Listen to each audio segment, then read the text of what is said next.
José e Maria nunca foram casados formalmente, moravam juntos, né? E Madalena era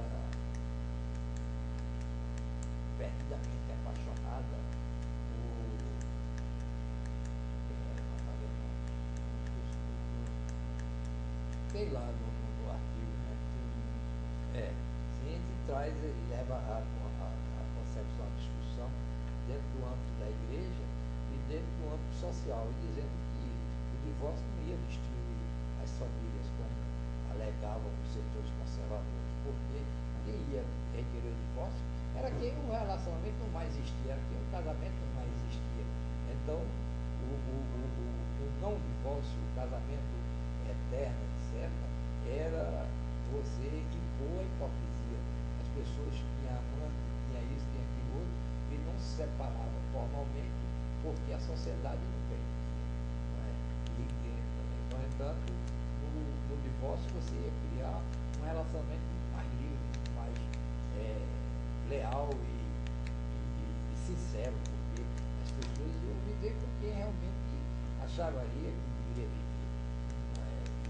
Ia construir um relacionamento de outras bases, não na base da imposição do conservadorismo, dos setores da opressão conservadora. E o Nelson Carneiro era um grande defensor, né, do divórcio, né, tentou várias vezes e sempre contou com uma reação muito grande do setor da igreja, né, que hoje você analisa e vê que talvez seja a mesma questão quando você vê a luta da igreja até contra o preservativo, contra o aborto, contra a fertilidade dos homossexuais, né? E há uma reação muito grande da igreja. Hoje em dia é um fato que faz parte da luta pela cidadania desse humano, você ter suas manifestações livres de afeto, de carinho, como quer que seja, né? E ainda há setores que discriminam, né, essa questão, e onde a reação é maior é justamente no setor da igreja. E aí você não consegue distinguir o que é o setor conservador e o setor progressista da igreja. Todos são conservadores quando se trata desses princípios que eles colocam em dogma. Né? Agora mesmo, o Esgoto da Paraíba foi punido, suspenso de celebrar a missa, por o bispo da Paraíba, Dom Capoto, porque ele deu uma declaração dizendo que era a favor do preservativo, da destruição do preservativo. E também era a favor que se abrisse uma discussão sobre o celibato. Quer dizer, ele nem se posicionou a favor do celibato. Ele disse que era a favor da abertura da discussão sobre o celibato. Por conta dessa sua declaração de que era a favor da destruição do preservativo, terminou ele sendo punido, pelo bispo de sua diocese, suspenso de celebrar a missa. Uma outra questão também muito importante hoje na nossa atuação é a questão da luta em defesa dos direitos humanos e dos movimentos sociais. Né? Aí eu sou advogado do MST, do Partido pelo Movimento Nacional de Direitos Humanos, e nessa luta em defesa da cidadania. E o nosso mandato de vereador pelo Partido dos Trabalhadores aqui em Olinda, a gente tem colocado, né, como uma linha principal, um norteador, a questão da cidadania, a questão do direito humano. Isso, inclusive, às vezes questionado dentro de uma visão eleitoreira, né, que essa questão dos direitos humanos não deve ser colocado com tanta ênfase, porque ainda é entendido que as pessoas que defendem direitos humanos são as pessoas que defendem bandidos, etc. Tal, e isso gera uma reação muito grande. E a gente tem colocado, né, que é importante a gente ter essa discussão na sociedade. a gente entende que já melhorou muito essa questão da criminalização de movimentos sociais, essa questão da criminalização da luta pelos direitos humanos, mas ainda há setores significativos, tanto da classe política como da sociedade, que tem uma visão equivocada da luta pelos direitos humanos. A gente observa muitas vezes nas administrações que essa luta, apesar de governos progressistas, mas não dá um destaque à luta de direitos humanos. Às vezes puxam pela cidadania, porque cidadania talvez tenha um impacto menor do que usar a expressão direitos humanos. Mas a gente tem enfrentado, esse desafio, inclusive uma questão que a gente questiona muito na Assembleia Legislativa do Estado, estadual, tanto em Pernambuco como em outros estados, a questão da Comissão de Direitos Humanos não é disputada pelo PT. Devia ser uma comissão que fosse disputada pelo PT ou pelas outras forças progressistas. Geralmente você deixa como uma comissão menos importante. Você luta pela Comissão de Finanças, luta pela Comissão de Legislação, Justiça e Redação. Observa que a Comissão de Direitos Humanos da Assembleia Legislativa, quem é a presidente é Terezinha Nunes. Na Câmara Municipal do Recife é Priscila Kraus.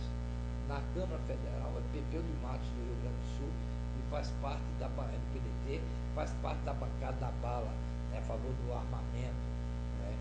E que, cara, parece que agora, com a morte de Manuel Matos, a nível federal, pelo menos o PT está priorizando como importante ficar com a Comissão de Direitos Humanos. Mas foi preciso abrir um fato da gravidade da morte de Manuel Matos para se ver a importância que se tem a disputa pela Comissão de Direitos Humanos. E dentro dessa discussão, a gente tem, algumas pessoas têm colocado a importância da gente ter uma candidatura vinculada aos direitos humanos para a Assembleia Legislativa a nível federal, e a gente tem feito essa discussão. E pode ser o meu nome ou o nome de uma outra pessoa, mas que haja esse compromisso. A gente teve uma pessoa aqui que teve uma luta muito importante na questão dos direitos humanos, embora que era uma pessoa, quando foi eleito, não tinha esse acúmulo, mas que fez um bom mandato, que foi o Roberto Leandro. Mas o que Roberto não teve, talvez, foi ampliar mais essa luta que garantisse a sua reeleição. E terminou não sendo eleito, mas teve um bom mandato no exercício da Comissão de Direitos Humanos. Luciana Santos, quando teve também na Comissão de Direitos Humanos de João Paulo, também tiveram um papel importante na Comissão de Direitos Humanos, muito mais do que quando foi prefeita, quando foi prefeito, tanto e outro. A luta de direitos humanos foi uma luta importante, etc., mas não teve a dimensão que deveria ter. Embora que João Paulo tenha criado a Secretaria de Direitos Humanos e Segurança Cidadã, colocou Carla, etc., mas ainda não foi a marca do governo. A marca do governo de João Paulo não foi a luta dos direitos humanos. Não é essa marca que o identifica. E Luciana muito menos. Não foi a marca que identifique o governo de Luciana a luta dos direitos humanos. E essa tem sido uma preocupação setores da sociedade que tem essa luta por muito tempo e que se lute nas assembleias legislativas e nas câmaras municipais de estruturar essa luta dos direitos humanos, e nos governos que se assumem no executivo, e o governo tenha essa marca de direitos humanos efetiva. E essa é uma preocupação, porque isso tem que ser cobrado pela sociedade. Pode ser uma luta só de determinados setores da sociedade, porque o que é que a luta hoje dos direitos humanos? É a luta por saúde, é a luta por educação, é a luta por defesa do meio ambiente saudável, meio ambiente sustentável, é a luta em defesa da diversidade, em defesa da liberdade de expressão, em defesa de uma educação de qualidade. Isso tudo faz parte da luta dos direitos humanos. Além dessas lutas, tem a luta da dignidade das pessoas, que mesmo as pessoas presas têm que ser tratadas com dignidade. Pode ser, agora mesmo o governo tem anunciado que vai criar uns contêineres para colocar os presos, né, nos contêineres. Isso não contém lugar de colocar presos.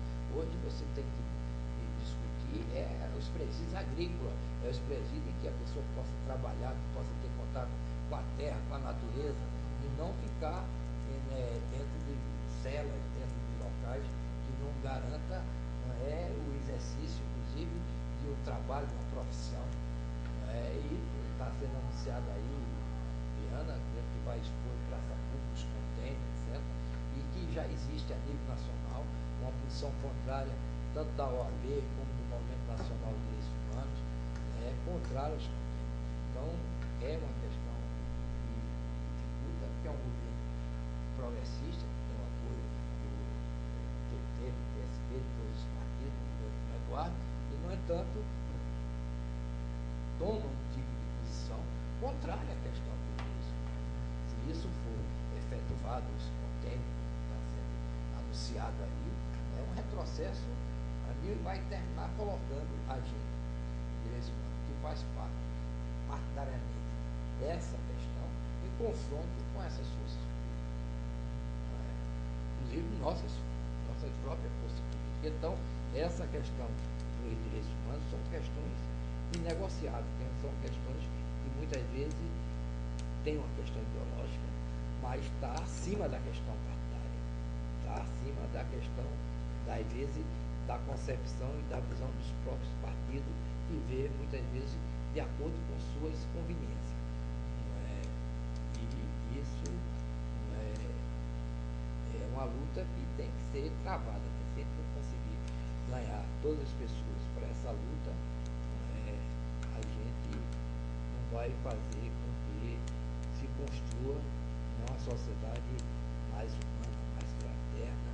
E essa luta que a gente luta, que é os oprimidos se libertarem, ter uma expressão na sociedade, as pessoas que são as marginalizadas, a gente acredita que essa é a luta do socialismo. Por isso a gente acha que o socialismo não venceu, o socialismo continua presente dentro dessa concepção da gente ter uma sociedade mais igualitária, de uma sociedade que haja melhor distribuição de renda, que haja oportunidades para todos, que haja menos desigualdade, que haja mais e permita a convivência com as diferenças. Eu acho que isso são bandeiras que poderá dar um conteúdo ideológico de uma nova forma de ser socialista. Uma outra questão da violência, frente à violência contra o jovem, como você vê isso? A violência é a questão, a questão da violência, a questão da segurança pública. A segurança é uma questão, um direito de todos, né? Você tem o direito de sair de sua casa, de ir para o seu trabalho, de voltar para sua casa, de ir para o seu lazer, de ir para um campo de futebol, de assistir um jogo e não ter violado os seus direitos, de ir voltar garantindo a sua integridade sua e de sua família. Então é um direito humano que você tem. E isso muitas vezes é desrespeitado. Agora, é como dizia Dom Helder, né? Quando ele dá uma esmola a alguém, ele é exaltado como um santo. Quando ele questiona a causa